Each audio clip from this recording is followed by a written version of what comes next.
lurral wadda kaldal ko Côte d'Ivoire Niger waɗi.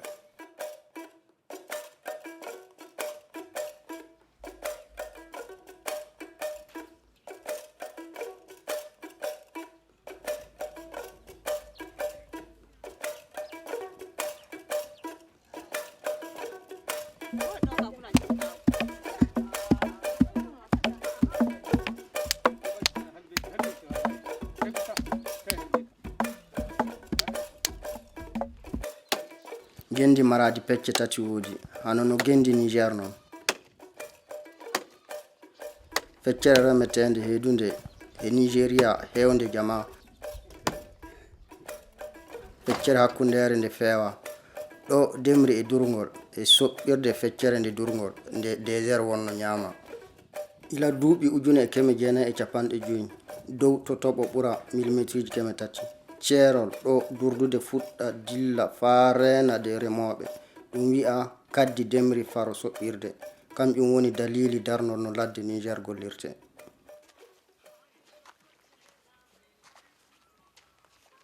Se Niger feccama nayi pecce tati ɗen fuu durdude den non.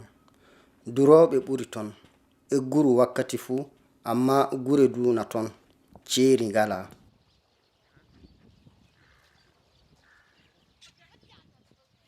Iri mardi no heewi ton ɗum waɗi jawdi no sotta sanne laamu jeyi ladde den neɗɗo fuu naatan dura no yiɗiri.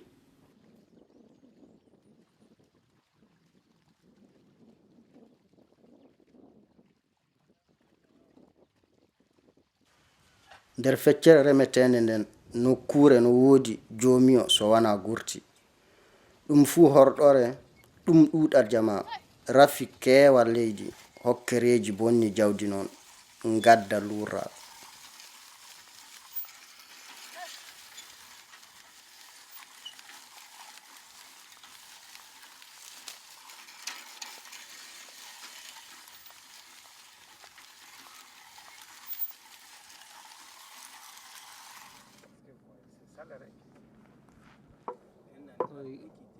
Wasude ɓundu to kaldal waɗay kuri kuuru aboyo durowo nder durdude.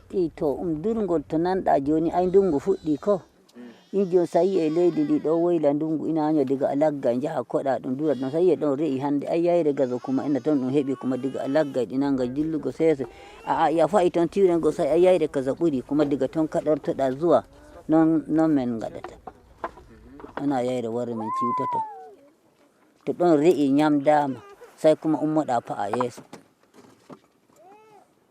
non ɗum tokki. Nde jahaɗa giɗa ɗum wasa ɓundu hade ɓundu ma moy jahaɗa jaranɗa ɗuma shawara mbiɗa ɗon goɗɗo ira wasa ɓundu hade ɓundu ma. To ay andi no haraka woni ley mi leydi goo mi waɗa ɗuma min ma ngal ɗam mi waɗa ko wani mi dangini Allah ni mi hulani zamani to joni ko waɗi ma gaɗumi ɗum nazari to mi jawdi amen in ɗon re'a menen ma ciwtude no nangay men jango e sama sire men gaɗata ko kanjum tan nden mi waɗa mi ayno kadi harakaji mi nanga dillugo am mi lagga jawdi am to joni to mi siwtike ɗon ɓe ciwtiki ay bo andi men koti duniya sire ko to ay bo andi men gadda ƴegumi tunda to ɗum laaɓi fa men gaɗa gese ko to ɓe mbali hande jawdi ɗiɗi ngala ay dole men ciwtata men gaɗa gese.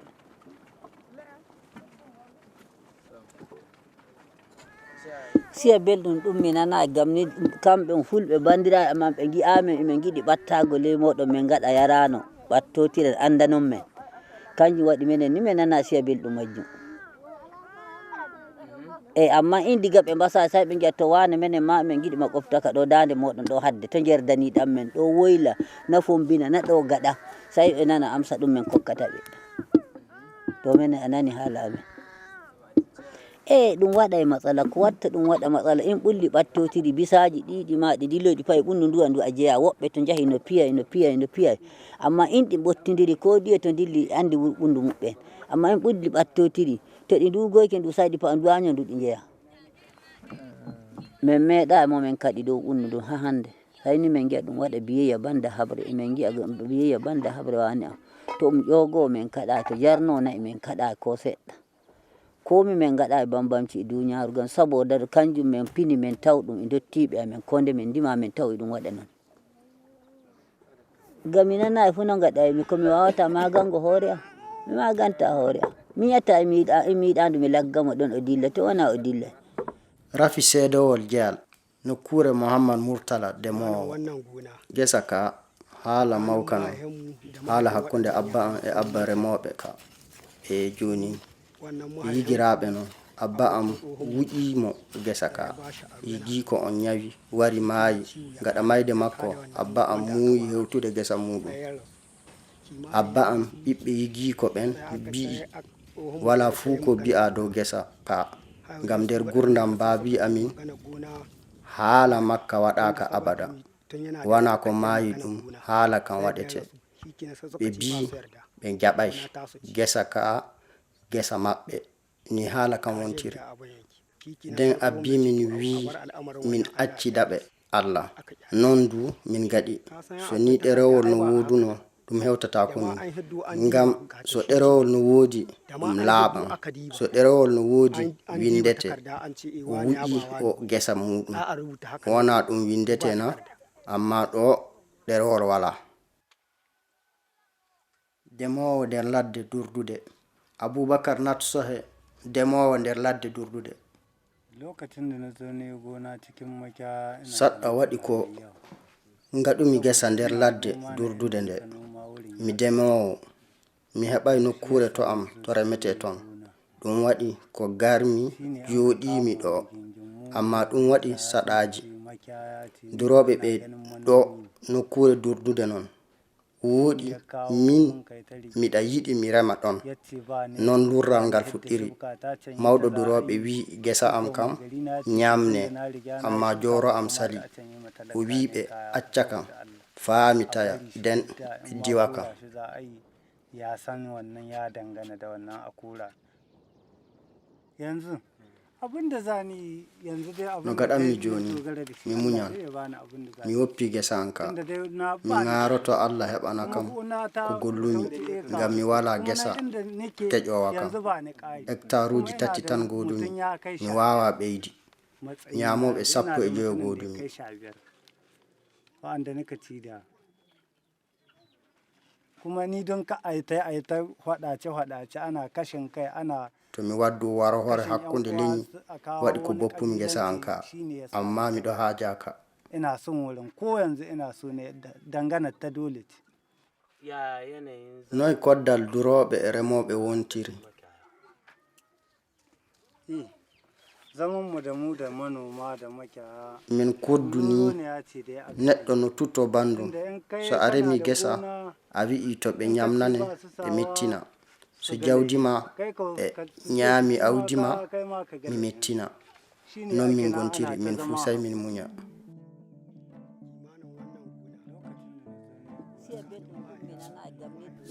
heɓa lurral hakkunde duroɓe e remoɓe ɓuyto waɗi ko koddiriral waɗa nder Niger adadu ɗati non darnanɗi no hani ladde gollire fa hewta denol nokkuje demeteɗe e durduɗe ɗum duuɓi ko iɗɗum tiite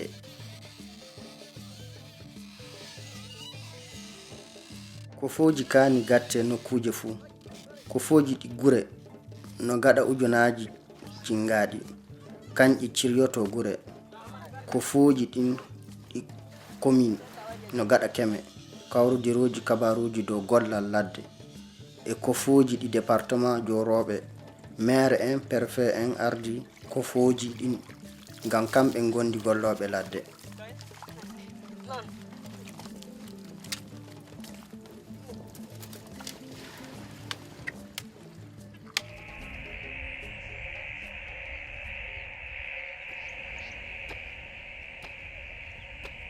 nufaare code rural hewtaka tafun dawrana no ladde gollirte e cingol dossier rural tabitay ko foji ɗi gure kewɗi cingaka tafun woodi cingaɗi ɗindu golle muɗum en no ngakki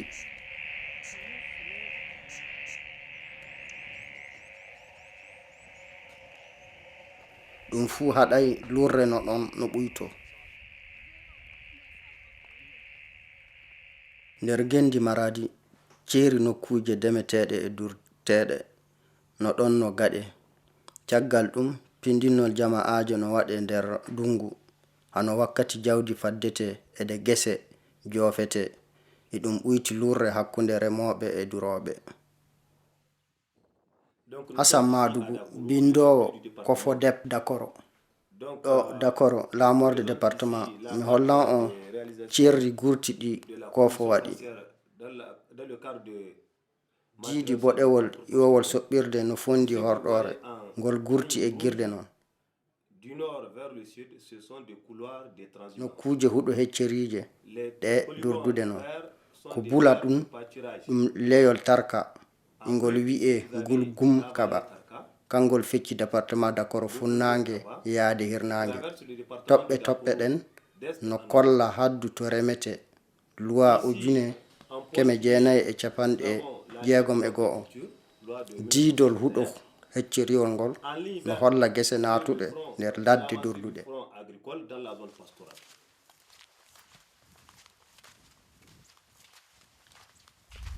Donc là nous sommes Bornure woni ɗon no holla haddu durdude nde Bargas. Bornure nden no wi'e Ba no woodi lamba hemre e capanɗe jeetati e jeɗɗi. La commission foncière a dégagé une stratégie pour la réhabilitation d'un couloir. D'abord, c'est l'identification du couloir. Donc, les membres de la commission foncière, ils prennent chaque chef de village et quelques personnes ressources au niveau du Kofo darni no gurtol wurtinirte. Go'o yitude tongol uranno. Après avoir suivi l'itinéraire du couloir, Yimɓe Kofo ɓen ƴaman jowro fuu e mawɓe wuro fuu to gurtol ngol ƴuranno. Caggal ɗum daara to ngol wara tefa faama ɗume waɗi ko ngol wara. qu'est-ce qui s'est passé tout ça là? Après donc cette mission d'identification, caggal yi'ama to ngol ƴuranno cintol waɗe nden pindinol himɓe fuɗɗa. Nder wuro fuu himɓe kawrondire ɓe pamtine ceerol gurtol ngol ittete. Himɓe gaddete gaɗa ɗum. Woɓɓe artoto ngara gatta mandaji. Neɗɗo waddete watta bornuje ɗen. Onon golliditta wuro tindine andine nder dabare muɗum non. Donc on sensibilise la population en tout cas et on les responsabilise. Avant même de quitter, on va leur dire le jour là, on dit de voir, de réfléchir pour désigner. Nden fadde amin dillude ɓe ndaara himɓe tato tokkoɓe golla ittol ceerol gurtol ngol. So bornuje ɗen cingama nden leɗɗe cinge. Terminé, on passe à une autre activité qui est la plantation des efforts.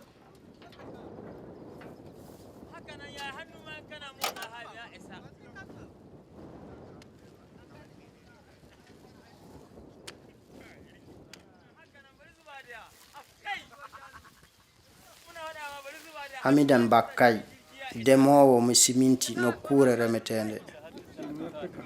Ko waɗi demɗa nder gurtol? Rishin sani. Majjere waɗi ko awmi nder nokkure nde. Jonin ko paamumi gurtol non mi acci. Can dama ban shirki turba ba daidai amma talaka da suka zo suka kama to wannan turba min e hoddiɓe am min boofi. Saboda rikici an raba kowa da kowa. Kenan makiyayi ya san inda zai tsaya baki. Amma min ji'ata no gurtol ngol. Kuma shikenan ka tsaya nan. Akwai shi unhani. Jonin ko gurtol waɗa bornuje min pahami min jiwata ceerol ngol. Ko pale da tarka. Min fuu miɗen keɓa nafakka gurtol ngol. Miɗen keɓa kosam e teewu wakkati durooɓe goni ɗo. Tsakanin naman su tsakanin nonon su muna unhani da shi yadda ya kamata. Anan wurin kamun su tashi. Ko gurtol ngol wurtina noy lurre hakkunde durooɓe e remooɓe gadi. A yanzu babu su. Wala gadin. Gurtol ngol hanti lural hakkunde durooɓe e remooɓe. Bonondaji gese ɓuytake. Saɗaji jawdi wala ngam gese no towti gurtol ngol. Sai ta haike tunda mu hanan ba mi gonaki ba saboda ka gani unhwanin mu kan mu da namu 'yan kaya ba mu yi gonaki da abin da ya haka kenan sai dai haka. Kai ka taɓa yin dokokin karkara? Anani hala code rural abada. Na taɓa yi. Oh, mi nanani ɗum. Kana da wani abu bisa gare shi? Aɗa andi ko woni nder muɗum? Mine ne gurin karkara ko kundin Gonga mi anda. Ɗo karkara. min gana janguɓe noyi min pamirta sai min muña.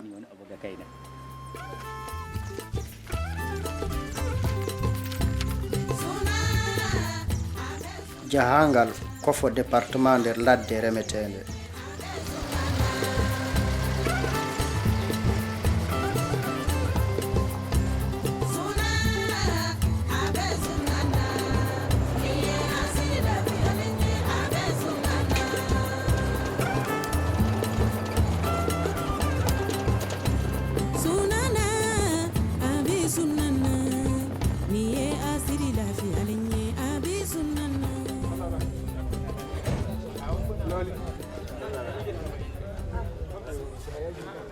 Bakkay Malam Ousmane bindowo mo préfecture Madarumfa. Waldere min gatti wuro fu joro e himɓe tato ɗum woni nayo nonni kamɓe gaɗata gollal ngal, kamɓe laɓɓinta durduɗe e gurti no jaaga. So neɗɗo woofi ceeri ɗin kamɓe kalanta ɗum. Jowro wuro haalanta min. Shi zai shaida mana wanda ya shigo, kuma yanzu dai alamar da muka gani mutane ba su shiga ba. Handen min ji'i goto fu naatay nder nokkuje ɗen. Ba a samu dai seti ne ba a samu ba, amma dai ba mu ga inda aka yi ba aka shiga ba. Kan hatsi ya kama wakkati awre e wakkati demri hani no tunte. a ƙare shibka dai Wuro bandigo gondu no wi'e Daaro. su mun ce su dibe ku.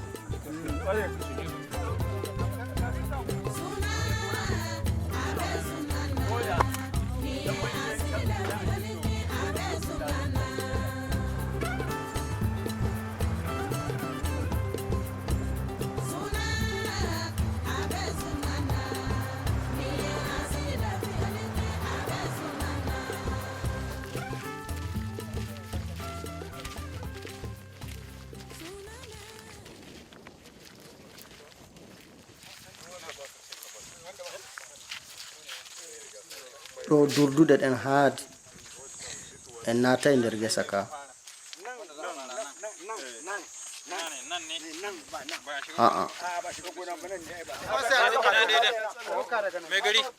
Jowro toye ceerol ngol woni ɗo fuɗɗino dartoyaade ɗo fuɗɗatana o ɗon GPS darna ɗum fay neɗɗo ɗuɗo nyamey nde ɗowtaka no yi'ata nokkure nde.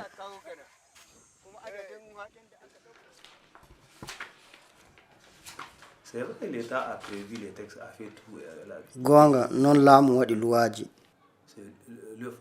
fu no tawa nder code rural, amma no waɗata ko service uji ɗin golla laamu wala no waɗata fu gotum. Sai himɓe ƴeewa wallitoɓe kufoji cingaɗi ɗinɗi fu wallitoɓe balli ko ɗi cinga fayɗo dakoro kufoji cingaɗi ɗin fu balla care parcel pak na erdan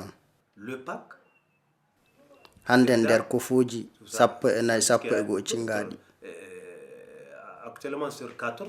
tati keddiɗi ɗin min keɓay walluɓe ɗi cinga tafon. Les trois là c'est parce qu'il n'y a pas de partenaires là où ils sont, ou bien les partenaires ne sont pas tellement intéressés aux commissions foncières. Kufuji kani kokka seedeji gollal ladde nder ladde kokkol e desol seedeji ɗin no tiiɗi amma no tilsi saɗaji kewɗi no nata hakkunde rimdaɓe nder horɗore. no cogguji e guƴaji no goni no gaɗire non ɗum no wadda saɗaji. Mamman Abu jowro wuro Dankade nder nokkure remetende. Yimɓe no tolmo gesi mum tawa min anda ɗum yaawi sanne ɓe calo tolmade nder wuro ɗon, amma ɓe gaɗowa ɗum gere.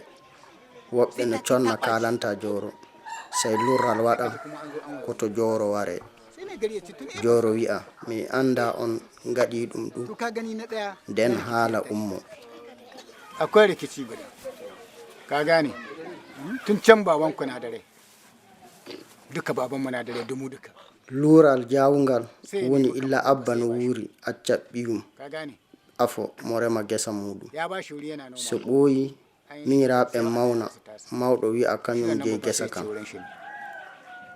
Ka gane shi kuma abba mum hokki ɗum rema. To sai akwai wanda uban za a ciya to wannan. So abba on maayi, ɓiɗɗo mawɗo on wi'a kam je gesa, ngam ɗum non waɗa fitinaji hakkunde muɗum e miñiraɓe muɗum. To sai rikici ya tashi tsakaninka da ƴan uwanka. Miñiraɓe en jaɓata ngam anda ɗum woɗi seeɗe wala. Kai kuma na ɗaya ba shaidu. Gonaki kaga jama'a sun ƙara. Gese jamanu ɓeydo woɗi gese no abin da yasa suka rage sai aka samu daji aka keɓe. Den no ladde no woodi. Mamiraɓe amin cottan jaha gaɗowa gese kese. Amma joni ladde wala. Joni neɗɗo ƴaman bandum hokka ɗum gesa muɗum gota. So heɓai hooƴa kaake muɗum yaha Nigeria. Yimɓe fuu nana ɗum andinore nde remoɓe fuu. Isaku waɗante ɗerewol jeyal gesa muɗum tawaka mantakuna.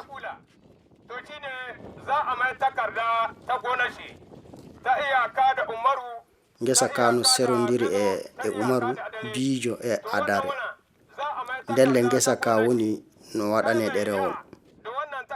Mo yardaki jeyal ngal fuu ɗo yaade lewru no woodi laawol to waldere remoɓe e duroɓe yedda ɗum kofo jomum yaata.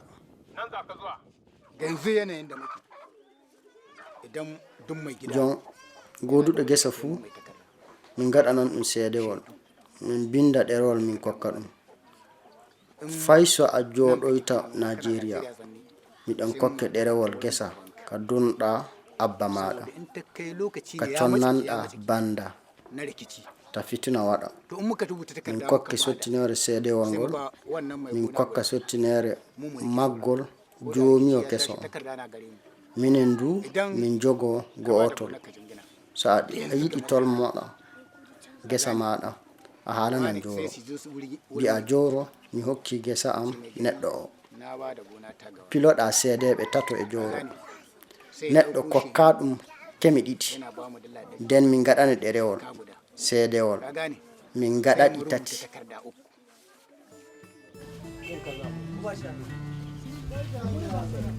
Kanka kai sama kake kallo kayan daji.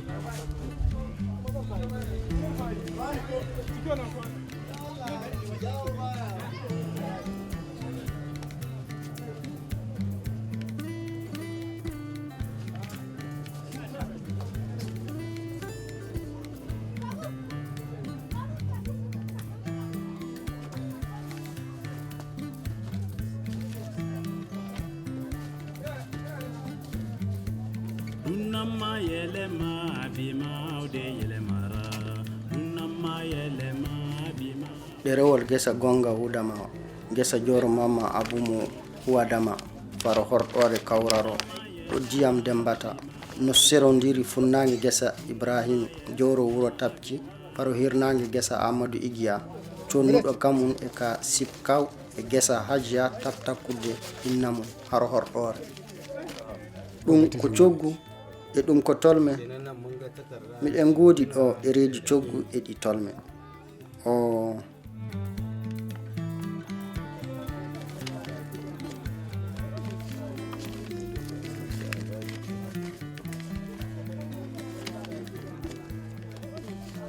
To ɗereji ɗi gaɗuɗa illa puɗɗuɗa windude aɗa mooɓa ɗi o miɗo mooɓa amma joni mi yeggiti to gattumiɗi miɗo resa ɗi miɗo huno joni mi yeggiti to ɗi goni miɗo resa nokkuje kewɗe ndegom mi fukkina ɗo na farotoni mi yeggiti.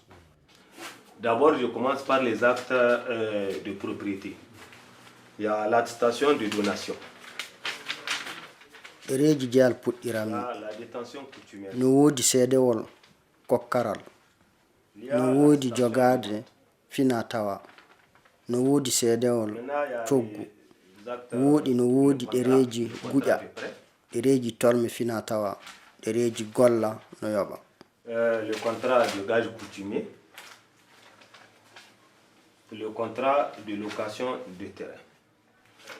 En grande partie les actes de transaction. Ɗereji kewɗi fuu nder wuro gaɗete nder kofoji gure komin jiɗi yimɓe fuu famana ɗereji ɗi fa yimɓe gaɗa ɗi ngam hunduko ni ɗum waɗirtano.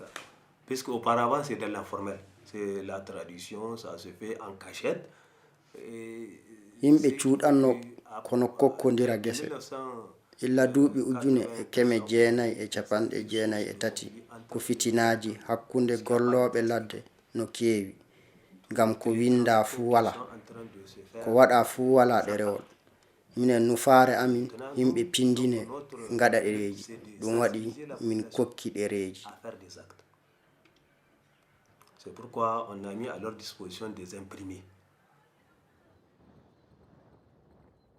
Sarwusiiɗi code rural kaldal no nokkuje nawtorte hanno nder kofuuji gure cingaɗi fay ko saɗɗa no woodi ngam code rural faamaka sanne.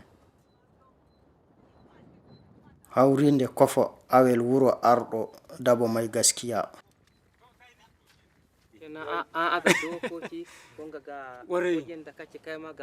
Won komin darni ɗo Allah yettama se neɗɗo heɓi saɗɗa reway yaha laamu to woɗɗi min ndewnan ɗum dow ko darna ɗo ɗum so jaɓayden min mbi'a yaha laamorde.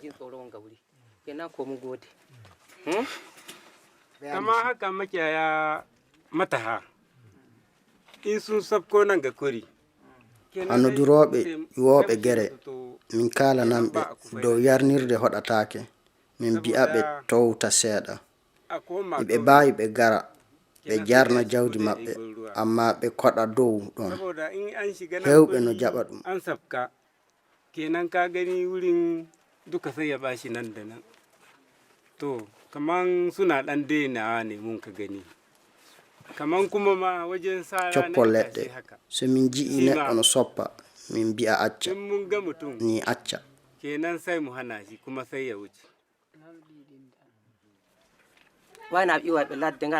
Min keɓi safari durooɓe wittotoɓe ñamnoɓe gese e ladde fuudu miɗen belni sanne. Kenan tunda an yi wannan jan hali daga ciki ko fantama kofo no hawrodiri gure fuu ko darni nokkuje ɗen demeteɗe e dureteɗe ɗum fuu no woodi nder himɓe gure ɗe faymin ngam bornuje kolloje nokkuje desanaɗe jawdi gala mi hooƴa jambere am mi soppa mi waɗa gesa so wi'ama kofo haɗan kam mi wi'a toye kofo woni ɗum waɗi kono hani bornuje gaɗe fa ɓuyta fitinaji iri ɗi.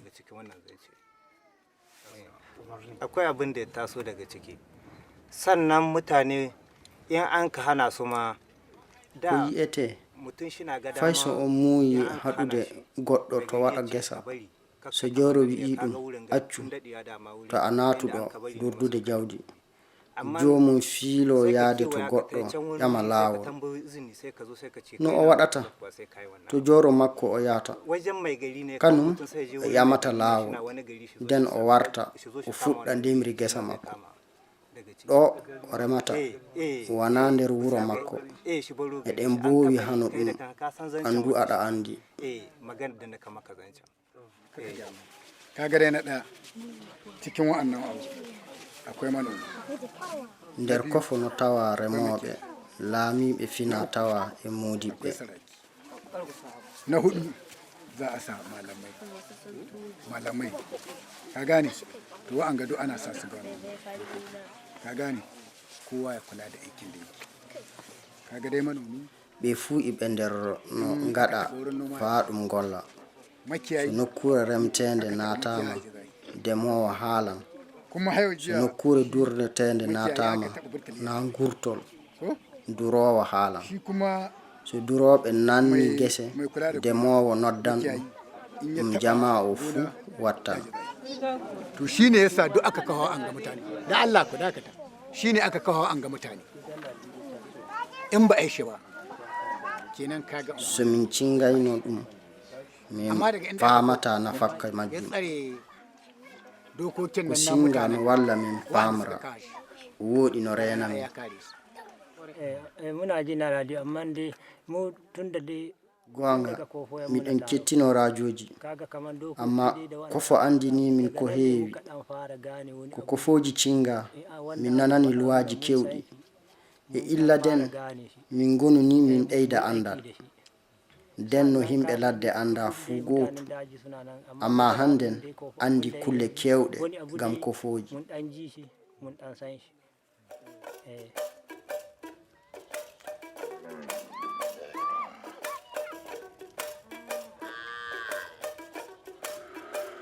so ni koddiriral wonu ko walli nder naftorgal ladde denol golle demri e durngol gollal muɗum no hawra saɗaji kewɗi rafi bawɗe sarwusiji kodiriral rafi jande himɓe e rafi laabi ɗum fuu no ŋakkina gollal kodiriral caggal ɗum fina tawa meɗen e laabi kodiriral goɗɗi no mbofodira ɗum fuu no waɗa jiɓi nder gollal ngal nguulo argubas maire gadabeji giɗɗo nokkure duretende généralement c'est à travers les chefferies traditionnelles que le problème se fait fitina kewɗo laamiɓe fina tawa gaɗata ɗum to fina tawa kamɓe dawranta leydi woɗi kamɓe jippinta werɓe e joɗotoɓe amma ɓe kalantaɓe ɗon rematake saɗɗa on du tawa que cet espace là n'est pas fina tawa hokka leydi loi du wi'a ɗo rematake donc vous avez la coutume qui donne les terres et la loi qui n'a pas défini enfin qui interdit en tout cas la culture dans ce lieu là donc et là c'est ça où ça glisse un peu le problème bon le kofo to kofo ko woɗi ɗon c'est un bon système amma saɗɗa kofoɓe e kofo kam fuu laamiɓe fina tawaɓe ni woɗi keewal golloɓe kofoji ɗin fuu nder laamu fina tawa jiya laamu fina tawa no woodi sembe sanne faa hande ici des structures coutumières là qui sont très fortes encore c'est ça le problème parce que les chefferies traditionnelles sont toujours encore fortes ahamadou mulul arɗo leñol azagor nder nokkure durdude denno ko nokkuje no keƴa so neɗɗo wari no yiɗi nokkure arɗo noddan jowro wuro hokka jomum nokkure de joni ko nokkuje gala ɗe amin tan keddi ɗe duroɓe min jiɗa ɗe naate ɗon lurral ngal woni laamiɓe remoɓe eɓe duroɓe kawta dow no nokkuje gollirte nufaje amin no ceedi ko himɓe jiɗi ɗum no seedi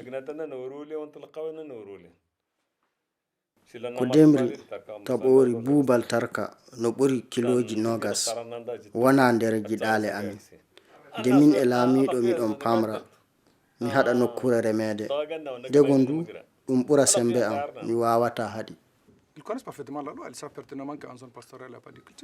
iɓe andi luwa iɓe paami nokkure durdude rematake amma himɓe rimaɓe nder nokkure ɗon mawni jawdi maɓɓe hantake laamiɗo no wawi haɗude ɓe remude o wawa haɗi himɓe makko ɓe jawdi mum e hanti remude laamu fina tawa no teddi mi wi'ay dawe moyte ko biyumi woni so ni saɗa wari faalu luwa no wawi gollirede laamu fina tawa jiito to luwa wawa gollirede fina tawa gollire o ŋakki fuu to ŋakkita ɗum صورنا ندل حكومة لا في الله سمر لك نشقلا سنين ولا الكتننا شيل الناس صورنا ko woni hakkunde amin e laamu leydi woni sembe nder dabare nokkuje laamu leydi laamiɓe fina tawa golliditta ko golla nokkuje ɗen sey laamu leydi e laamiɓe fina tawa pamra ko keɓa saɓɓo fitinaji hakkunde duroɓe e remoɓe potal no hani wona hakkunde laamu leydi e laamiɓe fina tawa fa hoyna pondol himɓe ladde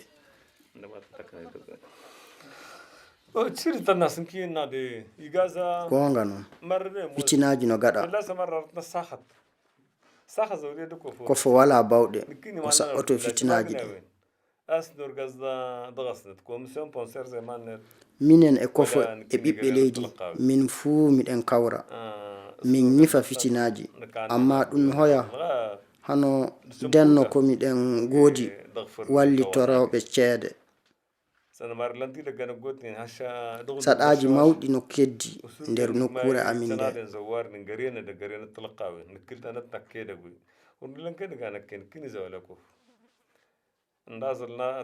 ecci kenga min e bindowo ko fode d'accord e laamiɗo birnin lale min jeehi ladde min ñifoyi fitinaji amma iɗum tiiɗi so himɓe ladde joɓata ko min jaha ɗoyre gon min gaɗata ko min jaha min ñifoji fitinaji iɗum yurmini ko kofo wala bawɗe ngam jama kewɗo findinaka fa joni Le code rural, c'est un processus de... Code rural ko tiita noon wakkati fuu no haani no moƴƴine ko yiɗa ɗum no tiiɗi hewte fuɗɗama nde ŋakkere yi'a fuu laamu leydi no tefa safurede ɗum de pouvoir solutionner le problème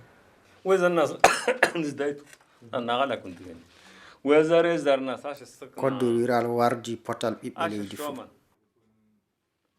alaqna ken filie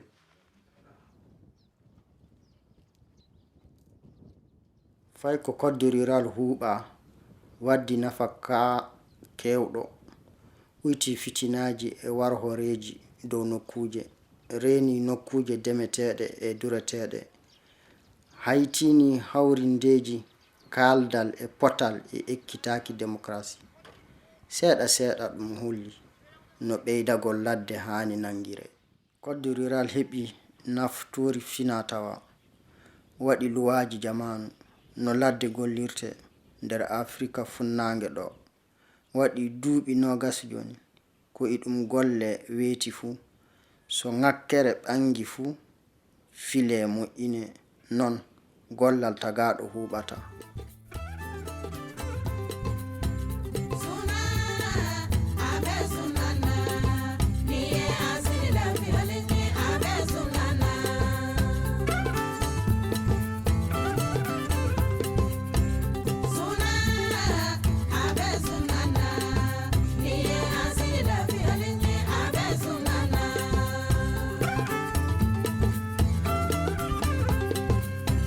Sunana,